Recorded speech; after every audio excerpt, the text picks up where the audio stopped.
আসসালামু আলাইকুম ওয়া রাহমাতুল্লাহি ওয়া বারাকাতুহু। তো বন্ধুরা, অনেক জায়গায় অনেক রকম মতভেদ আছে যে বন্ধক নেওয়া যাবে কিনা, কিন্তু এটা বন্ধক নেওয়া যাবে না, কিন্তু বন্ধক দেওয়া যাবে। এই সম্পর্কে একটা হাদিস বলি, আপনারা ভালো করে আগে হাদিসটা শুনবেন, তারপরে বিচার করবেন।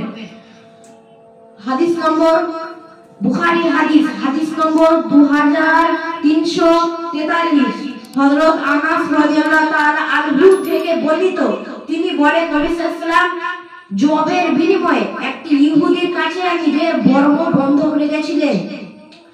আবার বুখারীর হাদিস একই মেটালেন, হাদিস নম্বর 2344।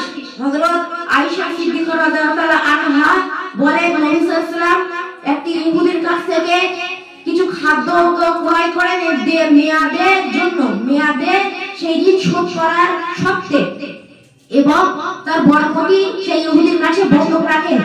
আবার এই একই মেটালের হাদিস বুখারীর হাদিস নম্বর 2348। হযরত আয়েশা সিদ্দিকা রাদিয়াল্লাহু তাআলা আনহা বলেন যে নবী সাল্লাল্লাহু আলাইহি ওয়াসাল্লাম একটি ইহুদির কাছ থেকে কিছু খাদ্য কেনেন এবং তার কাছে তার পরিহিত বর্ম বন্ধক রাখেন। এই সম্পর্কে আমরা বুঝতে পারি যে বর্ম যেরকম নবী সাল্লাল্লাহু আলাইহি ওয়াসাল্লাম বন্ধক রেখেছেন, সেরকম আমরা যেরকম অনেকে অভাবে আছেন যারা সোনা গহনা বা জমি জায়গা বন্ধক রাখেন, এটা রাখা যাবে, কোনো সমস্যা নেই। যেরকম কেউ ফাইন্যান্সের কোম্পানি থেকে লোন নিয়ে বাইক, চার চাকা বা অন্য কিছু কেনেন, এটা জায়েজ আছে। আর আপনাদের বলে দিই যে কোন মুসলিমরা কিন্তু বন্ধক দিতে পারবে, কিন্তু নিতে পারবে না।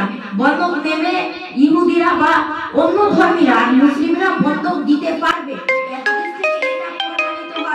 আর যারা এটা বিরুদ্ধে যাবে তাদের জন্য আরেকটা হাদিস আছে, বুখারীর হাদিস নম্বর 4676। নবী সাল্লাল্লাহু আলাইহি ওয়াসাল্লাম বলেছেন যে আমার সুন্নাত থেকে, তথা আমার সুন্নাত ব্র্যাকেটে হাদিস থেকে মুখ ফিরিয়ে নেয়, সে মুসলমান না। তাহলে আপনারা বলতে পারবেন যে এটা মানা যাবে কি যাবে না?